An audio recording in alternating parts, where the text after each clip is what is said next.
एक सवाल और, हाँ, सोशल मीडिया जो है, क्या वाकई इसका जो भविष्य है ये बहुत बड़ा होने वाला है आने वाले दिनों में? अभी तो बड़ा है, और आने वाले दिनों में क्या ऐसा होगा कि ये टीवी जो है उसका स्पेस ये खा जाएगा?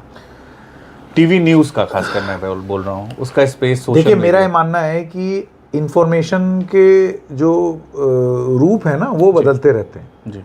और एक टाइम था जब अखबार ही था मेन सोर्स, किताबें थी। जर्नलिज्म की जो डेफिनेशन है ना वो it comes from the word journal.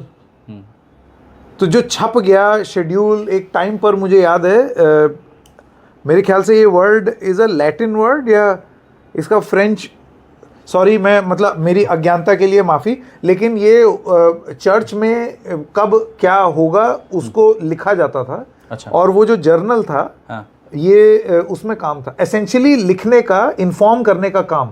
हाँ। ये वहाँ से शुरू हुआ। तो जर्नलिज्म का बेसिक काम वो है।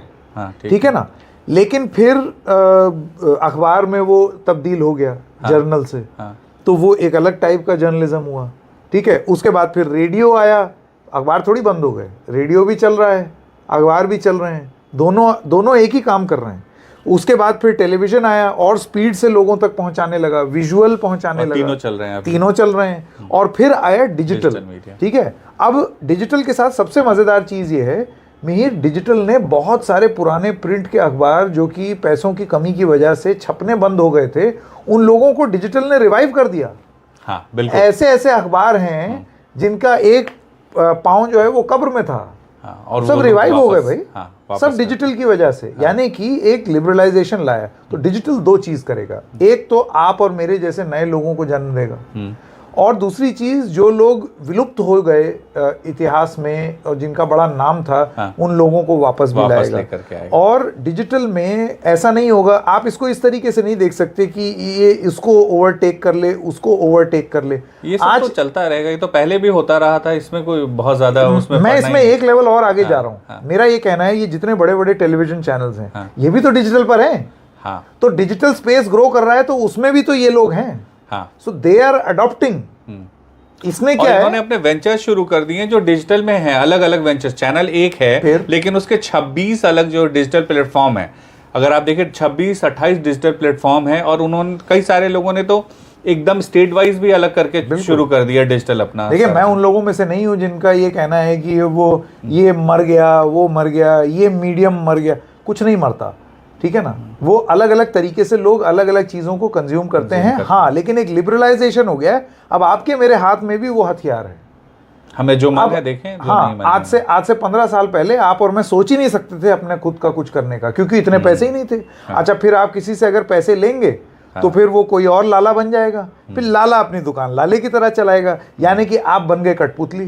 तो कहने को आप मालिक हो गए अपने चैनल के, लेकिन आप गीत किसी और का बजा रहे हैं। आप कह रहे हैं डिजिटल जो ये एरा है, इस एरा में पत्रकार जो हैं वो एंटरप्रेन्योर तो बन रहे हैं, साथ साथ वो अपना खुद का वेंचर चलाने वाले भी बन रहे हैं, और निर्णय लेने में उनके पास आज़ादी है पहले की तुलना में ज़्यादा। बिल्कुल है, बिल्कुल है। आप कर रहे हैं ना, मैं कर रहा हूँ, हम लोग कर रहे हैं ये चीज़। लेकिन एक कोएग्जिस्टेंस है। जो बड़े ब्रांड्स होते हैं ना मिहिर, देखिए मीडिया भी is a function of trust and habit.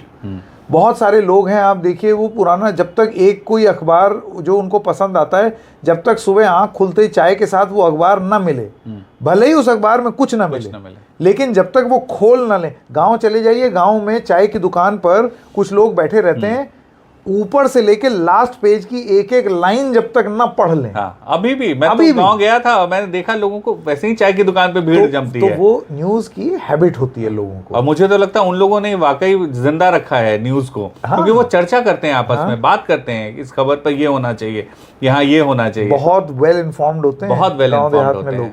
और मेरा ये कहना है कि यही अलग अलग जो मीडियम्स हैं, ये सब एक दूसरे के साथ कोएग्जिस्ट करेंगे, और वही चीज़ हो रही है। ऑल द न्यूज़पेपर्स वो भी डिजिटल का यूज़ कर रहे हैं। डिजिटल में आप मेरे जैसे लोग भी आ रहे हैं। बड़े बड़े चैनल्स के भी डिजिटल वेंचर्स हैं। बड़े चैनल्स के साथ एडवांटेज ये होता है ना, रिसोर्सेज इतने हैं, नाम इतना है। अब इलेक्शन प्रोग्रामिंग करनी है, आप और मैं कर ही नहीं सकते, हमारे पास नहीं है रिसोर्सेज, उस लेवल पे नहीं कर पाते। हाँ, लेकिन मैं इसमें एक चीज़ जोड़ूंगा। मैंने इलेक्शन के समय में एक चीज़ देखी थी, कुछ चैनल्स मैंने देखे जो डिजिटल प्लेटफॉर्म पर हैं, वहाँ व्यूअर्स जो थे वो ज़्यादा थे जो बड़े चैनल्स हैं उनकी तुलना में लाइव के दौरान मिहिर, रिजल्ट के दिन मैं आपको- मैंने ये देखा है। मैं आपको द रेड माइक मैं का नाम उदाहरण नहीं दे रहा हूँ। ले रहा किसी का अभी। हाँ, हाँ, आप ले मैं सकते मैं हैं। द रेड हाँ, माइक का आपको उदाहरण दे रहा हूँ। ट्विटर पर we were number 2 all India. All India. हमारा लाइव फीड जो है वो नंबर 2 थी अभी पिछला जो भी चुनाव हुआ, मेरे ख्याल दिल्ली था। हाँ, दिल्ली था, हाँ, लास्ट इलेक्शन दिल्ली नंबर था। 2। और मतलब कई ऐसी स्टोरीज हैं जिसमें बड़े बड़े चैनल्स के इतने व्यूज नहीं होंगे लाइव कंकरेंट जितने हमारे थे। भरोसा। और मेरा ये मानना है बिना इकोसिस्टम पकड़े अगर इस तरीके का प्यार जनता दे रही है, इस तरीके का विश्वास जता रही है, तो फिर मेरे पास सिवाय कॉन्फिडेंस के और कुछ नहीं है मिहिर। हाँ, बिल्कुल।